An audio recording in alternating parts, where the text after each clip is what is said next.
Good afternoon. Thanks again, everyone, for joining.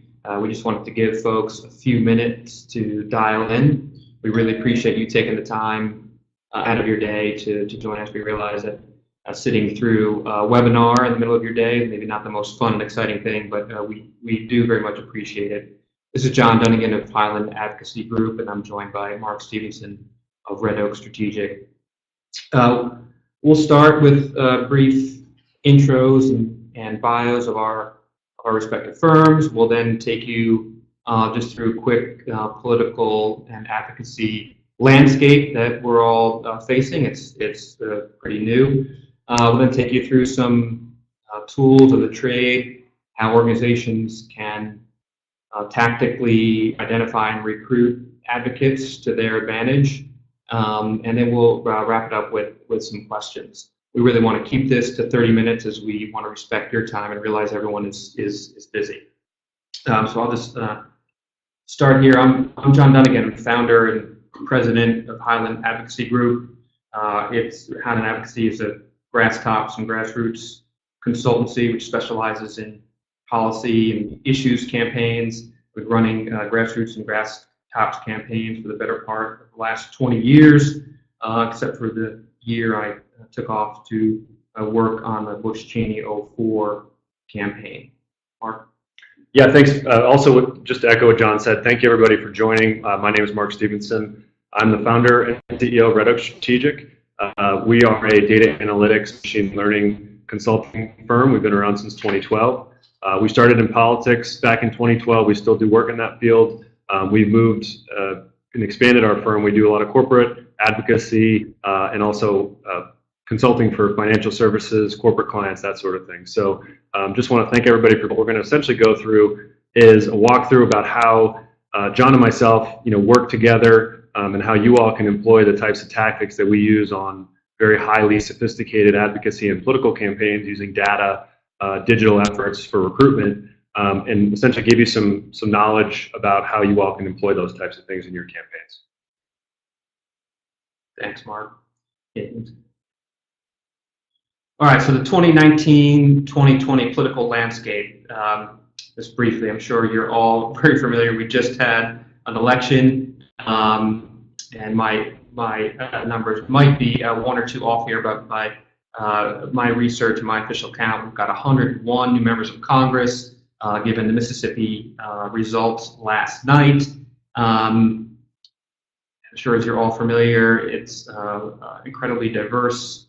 It'll be an incredibly diverse 116th Congress, never more veterans in nearly a decade. Also got 20 new governors and 17 new attorneys general. And those attorneys general do have quite a bit of influence and impact on businesses in the business community as the consumer watchdogs of their respective states. All of these new elected officials, they all have their own unique constituencies that need to be figured out and cultivated. So that's a new challenge that all organizations are facing. And finally, as you all know, the 2020 presidential has already begun. I've got clients already asking me to develop plans to help them get in front of the Democratic candidates in Iowa, New Hampshire, Nevada, and South Carolina. Political realities. This is mine and Mark's point of view, coming from the background that we do in political campaigns. We believe true political power comes from the home states and districts of elected officials at all levels, not Washington, D.C. I often ask clients, what are the three most important issues right now? And I'll get various answers. Some will say immigration, healthcare, taxes, trade, tariffs. I will sort of stop them mid-sentence and say, no, re-election, re-election, re-election, and then they'll get to your issue. That's elected officials first care about their voters, their constituents, and what they're talking about and feeling. Once we get past that, then they'll start caring and talking about our clients or your organization's issues. Yeah, clustering and tribalism. Politics follows demographics. And U.S. Census and polling data, it simply confirms what we all see and feel every day. Americans have been and continue to cluster where other people are just more like them and more socially, economically, culturally, and politically like them. There's some competing research and theories as to why this is the case. There was a 2008 book called The Big Sort, where the theory was that Americans are moving to where people are politically like-minded. Others believe that Americans simply cluster into geographic areas where people are simply more socially and culturally like them, and individuals who are more socially and culturally alike, just by very nature, happen to be more politically aligned. But this has both political and issue impacts. So what impacts does this have? This is we all are aware of this. Democrats clearly have gained a very strong edge in the suburbs, with women higher educated. This is a shift that's taken place over the last few decades. This is not simply a Trump phenomenon. This is a trend that's been going on. There are no more Republican House members in Orange County, California, and I believe there's one Republican member of Congress from New Jersey left. It's just the state of play right now. The GOP still maintains dominance in rural demographics. The Democrats represent only 20% of America's total land area.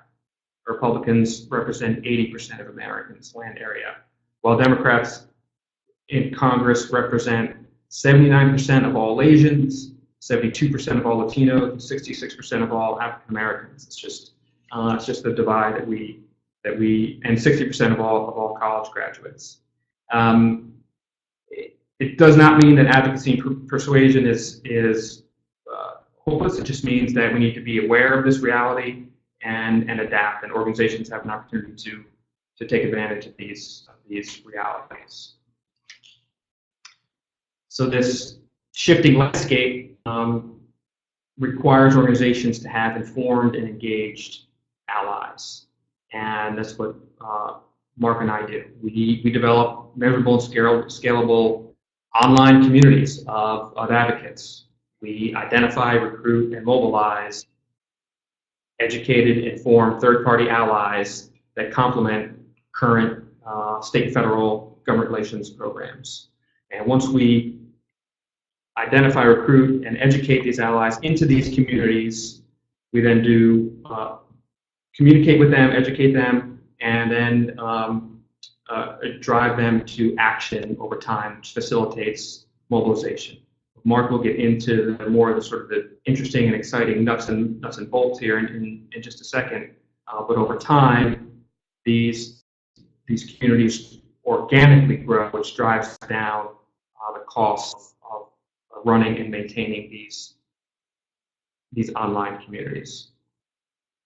Thanks, John. So just a note here before I get started, if anybody has a question as we go through, feel free to go ahead and hit the Ask a Question button.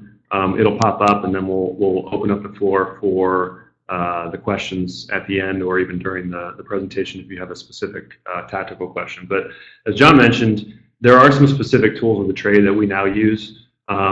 These are used in conjunction with, not in competition with, traditional methods.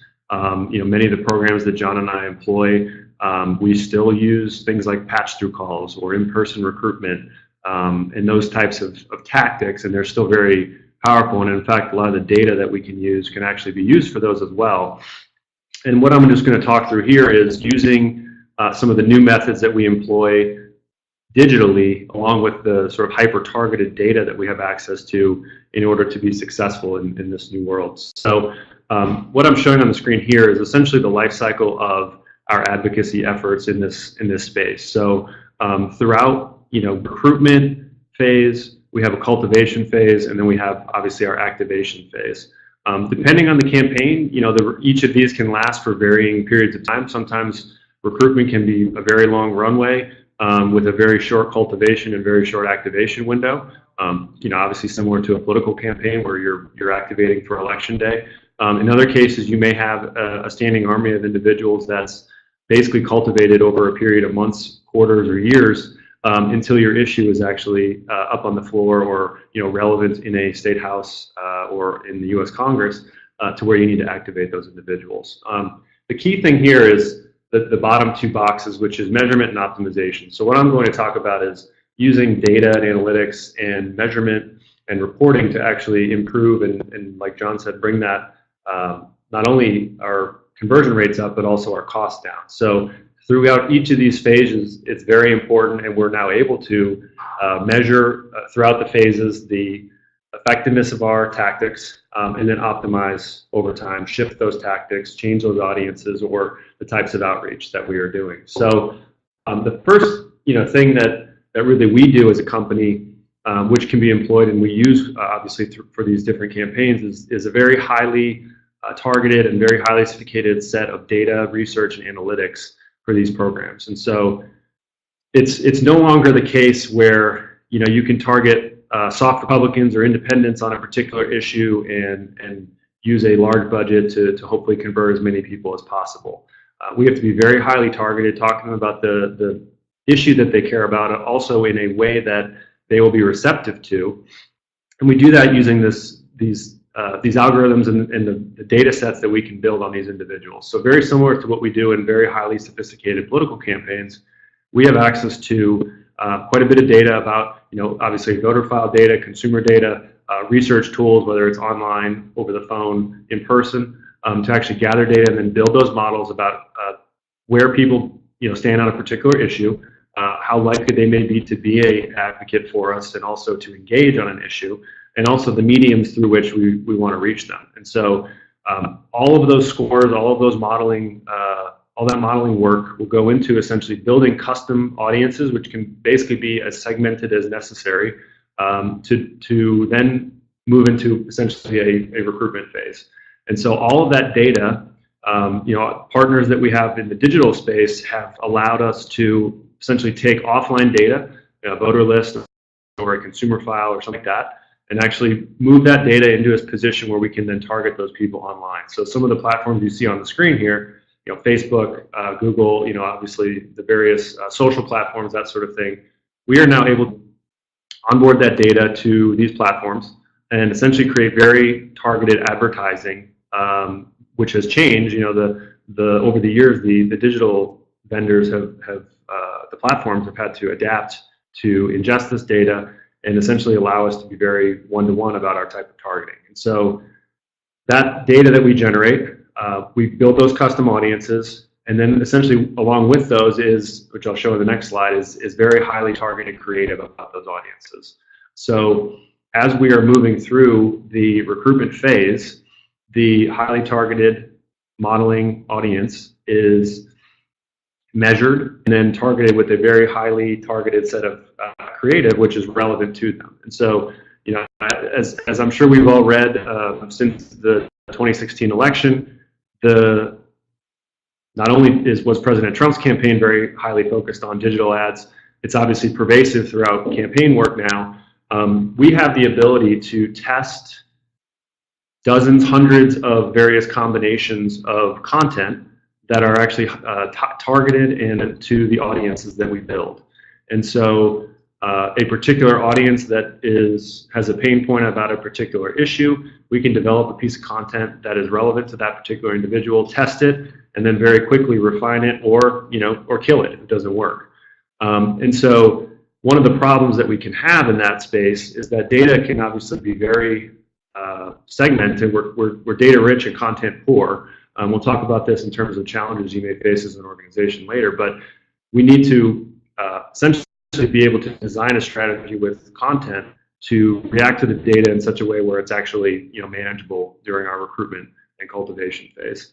The other thing that's key here is in our funnels, we have to be very relevant and very timely as it relates to reaching out to those individuals that we have recruited, but also to sort of maintain a funnel as it's to them engaging. They may not convert with an ad right away, but they may provide us some information that we can utilize later, some sort of pixel where we can retarget them, or they may provide their email, but not their full set of information. And so the data actually allows us now to utilize that and actually drive that to maximize our conversion rates. So the next phase is part of that cultivation. So once an advocate has actually received an advertisement, maybe signed up to more information or signed up to be an advocate, cultivating and providing information about your issue is very key.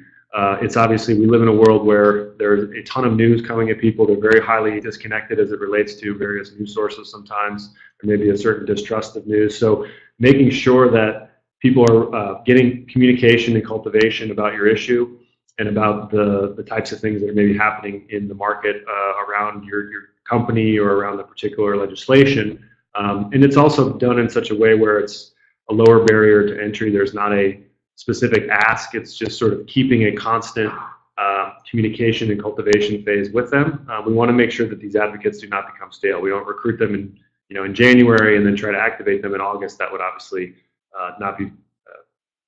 not have very high activation rates in that scenario.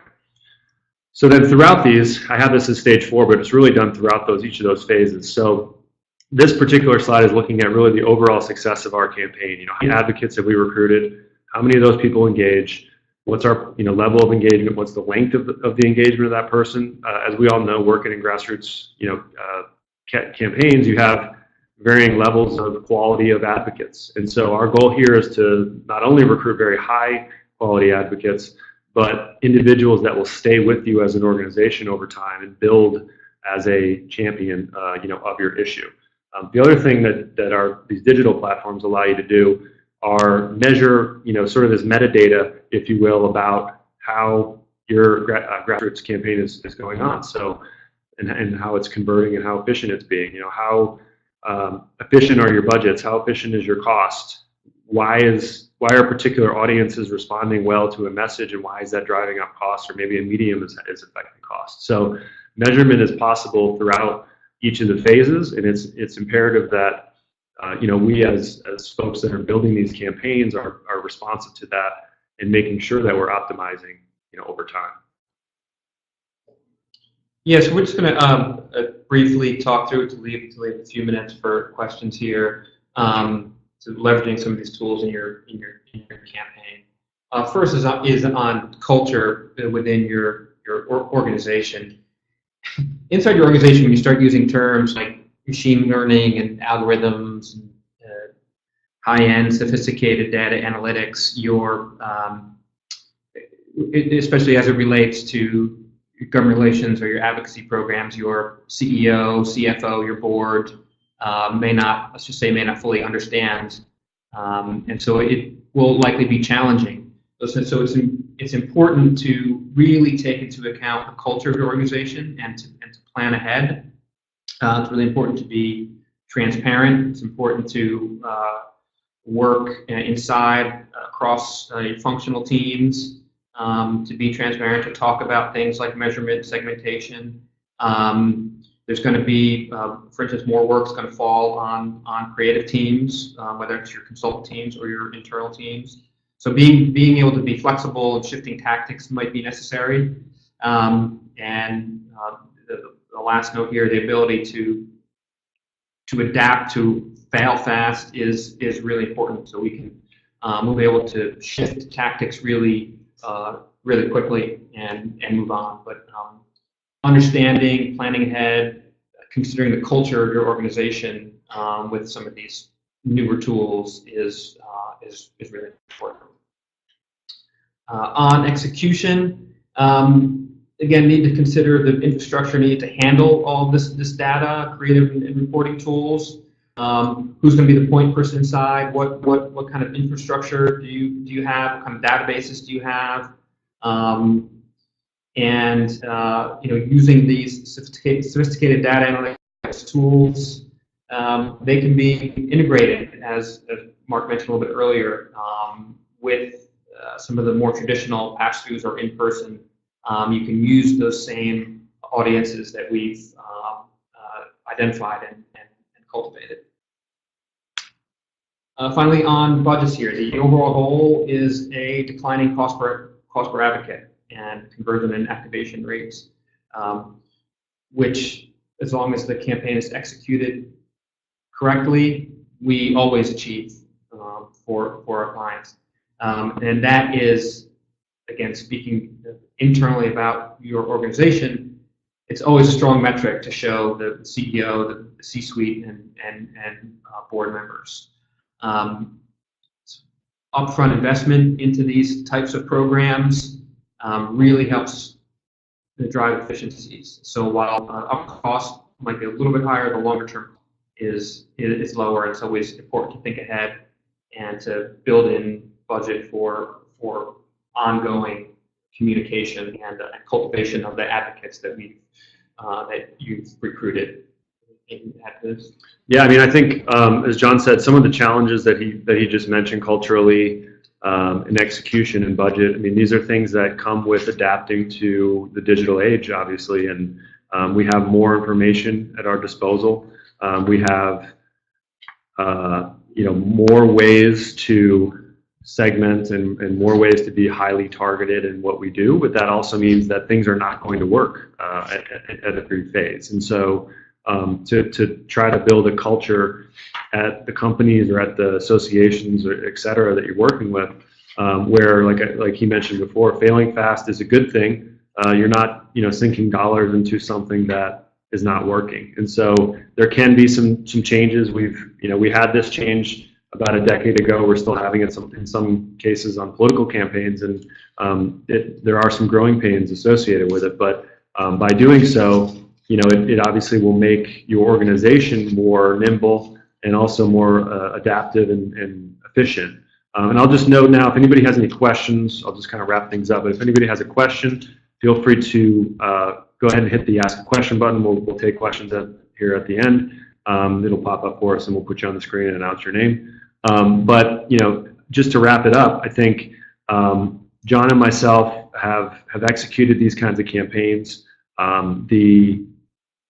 If you have questions as you move forward and your association is looking to 2019, 2020, how you navigate not only a very large presidential campaign, which has already begun, but also a new House and Senate here in DC, and then also in a lot of states with new governors and changes in lots of local houses, state houses and state senates.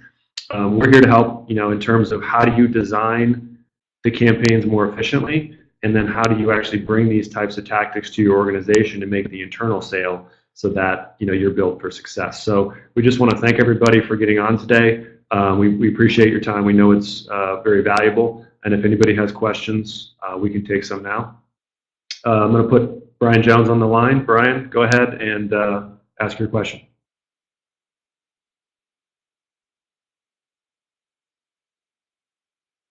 Just waiting for Brian to come up here, I think.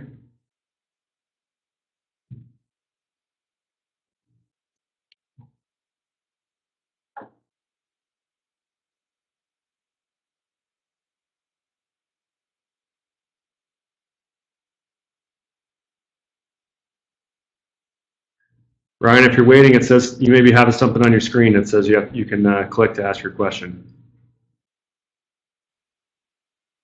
Okay, are you there? There we go. Thank you. We can hear you now. That's okay.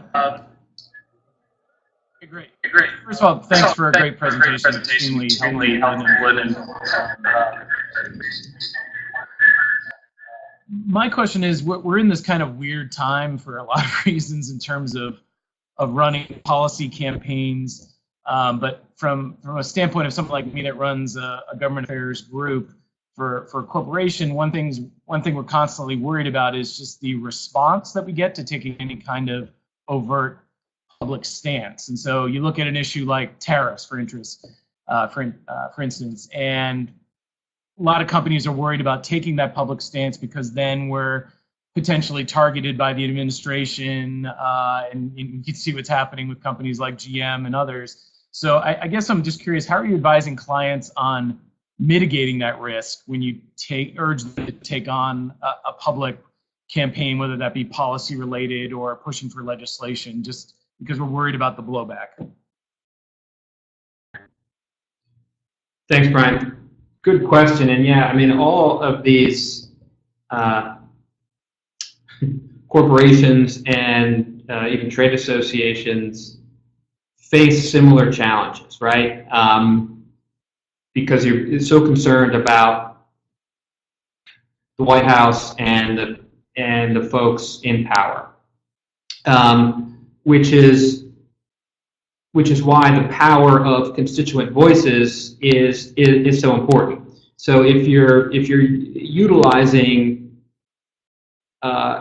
instead of a GM or a Microsoft or a Google being out front and advocating on issues, if rank and file citizens are out there advocating on issues and they're weighing with their members of Congress or the White House, that allows for more effective policy communications. Anything into that one? Yeah, I mean, I think having an authentic group and hopefully as broad of a group as possible that you can tap into, like John said, in your constituencies is really key, just to give you some backup in that regard as to or some cover, if you will, when those types of issues come to play. So that actually comes back to the slide that we talked about in terms of that cultivation phase. Sometimes that your activation phase may be just advocating on your behalf as it relates to defending you against an issue. So that particular phase in keeping people engaged is obviously particularly important in that regard. One thing I'm going to note here before we do wrap up, we will send out a recording of the webinar. If anybody has any questions related to it or any questions about the tactics that we've employed or talked about today, feel free to reach out. Our emails are on the screen. You'll also get that recording as well here in the next couple days. Since it's 2 o'clock, we'll go ahead and wrap up. We want to go ahead and thank everybody again for their time. We wanted to keep it right at 2 o'clock. And thank you for your time, John. I don't know if you have anything else to say. We appreciate your time and hope to hear from some or all of you in the near future. Thank you. Thank you very much. Take care. Have a good rest of the week.